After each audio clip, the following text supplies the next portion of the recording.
Welcome to ராஹோம். I am Anu. இன்னைக்கு இந்த வீடியோவில் என்ன பார்க்க போகிறோம் பார்த்தீங்கன்னா, நீங்கள் மானாமதுரை சிவகங்கை மாவட்டத்துக்கு நியர்பையில் இருக்கீங்க அப்படின்னா இது வந்து சூப்பரான பிளேஸ். சேவ் பண்ணி வச்சுக்கோங்க. இது வந்து என்னென்னு பார்த்தீங்கன்னா ஸ்விம்மிங் பூல் தான். அங்கே வந்து பார்க்கு எல்லாமே இருக்குது. பிளேஸ் சூப்பராக இருக்குது. ப்ளஸ் வந்து ஃபுட்டு எல்லாமே சூப்பராக இருக்குது. நமக்கு வேண்டதை வந்து நம்ம செஞ்சு கொடுப்பாங்க. ரொம்ப ஹைலியாக இல்லைனாலும் நார்மலாக வந்து நம்ம கேட்குறத அப்போதைக்கு ப்ரிப்பேர் பண்ணி கொடுக்குறாங்க.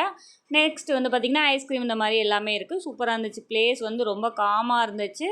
இது என்னென்னு பார்த்தீங்கன்னா நீச்சல் குளம் தான். 1 ஹவருக்கு வந்து பெரியவங்களுக்கு 100 ரூபா வாங்குறாங்க, குழந்தைங்களுக்கு 50 ரூபா வாங்குறாங்க.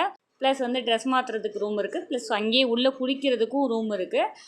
பக்கத்தில் இருக்கீங்க பிள்ளைங்களுக்கு வந்து லீவ் டைமிங்கில் இந்த மே மாதம் லீவில் வந்து பிள்ளைங்களை எங்கேயாவது கூட்டிகிட்டு போகணும், நியர்பையில் கூப்பிட்டு போகணும் அப்படின்னா கண்டிப்பாக கூப்பிட்டு போங்க. இது எங்கே இருக்குது அப்படின்னு பார்த்தீங்கன்னா சிவகங்கை ரோட்டுக்கு போகிற வழியில் மேலே கொன்னக்குளம் அப்படின்ற இடத்துல இந்த நீச்சல் குளம் இருக்குது. மானாமரிலேருந்து வந்தால் மேலே கொன்னக்குளத்தில் இறங்கலாம்.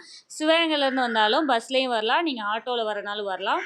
பட் நாங்கள் வந்து ஆட்டோவில் தான் போயிருந்தோம். போயிட்டு வெயிட் பண்ணி 1 ஹவர் வெயிட் பண்ணி திருப்பி ரிட்டன் கூட்டிகிட்டு வரதுக்கு 250 ரூபா வாங்கினாங்க மானாமதுரையிலேருந்து. பட் ரீசனபிளாக தான் இருந்துச்சு, நல்லா இருந்துச்சு. பிள்ளைங்களுக்கு வந்து அந்த வெயிலுக்கு வந்து நல்லா ஜாலியாக குளிச்சுட்டு ஜாலியாக வர்றதுக்கு நல்லா இருந்துச்சு. ஸோ நீங்கள் உங்களால் முடியும் அப்படின்னா கண்டிப்பாக வந்து இந்த இடத்த ட்ரை பண்ணி பாருங்கள். இந்த சித்திரத்துலாவில் வந்து இந்த மாதிரி வந்து குட்டி குட்டி பிளேஸ்க்கு போயிட்டு வரதெல்லாம் நல்லா ஜாலியாக இருக்கும். நாங்கள் அப்படியே போயிட்டு சுற்றி என்ஜாய் பண்ணிவிட்டு அங்கே சுற்றி பூவெல்லாம் இருந்துச்சு, அழகாக பார்த்துட்டு அப்படியே செந்தூர பூவே அப்படின்ற மாதிரி என்ஜாய் பண்ணிவிட்டு அப்படியே வந்துட்டோம்.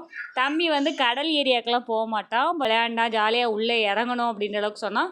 குழந்தைங்களுக்கு தனியாக இருக்குது, பெரியவங்க வந்து நீச்சல் அடிக்கிறவங்களுக்கு தனியாகவும் இருக்குது. ஸோ நம்ம வந்து எந்த பக்கம் குளிக்கிறனாலும் குளிச்சிக்கலாம். அதில் லேடிஸ்க்குன்னு தனியாக இருக்குது. ஸோ லேடிஸ் இதில் வந்து ஜென்ஸ் வர மாட்டாங்க. பட் அந்த பக்கம் வந்து ஜென்ஸும் போகலாம், லேடிஸும் போகலாம். அந்த மாதிரி வந்து 2 பார்ட் கொடுத்துருக்காங்க. அப்புறம் வந்து பிள்ளைங்க விளையாடுறதுக்கு இது எல்லாமே அழகாக இருக்குது. நீங்கள் வந்து அந்த பார்க்கில் சுற்றுறதுக்கு இதுக்கெலாம் டைமிங் கிடையாது. ஒன்லி வந்து நீச்சல் குளத்தில் மட்டும்தான் டைமிங்கு. நீங்கள் பார்க்கில் சுற்றுறது இது பண்ணுறேன்னா நீங்கள் எவ்வளோ நேரம் வேணாலும் சுற்றலாம், விளையாடலாம். பிள்ளைங்களுக்கு வந்து நல்லா டைம் பாஸ் ஆகும். ஸோ வந்து நல்லா ஜாலியாக இருக்கும். நீங்கள் வரணும் அப்படின்னா கண்டிப்பாக வந்து இந்த இடத்துக்கு போய்ட்டு வாங்க. இது போன்ற வீடியோக்கள் தொடர்ந்து பார்க்க நம்ம சேனலில் சப்ஸ்கிரைப் பண்ணுங்கள், லைக் பண்ணுங்கள், ஷேர் பண்ணுங்கள். கண்டிப்பாக நம்ம சேனலுக்கு சப்போர்ட் பண்ணுங்கள். தேங்க்யூ ஃபார் வாட்சிங்.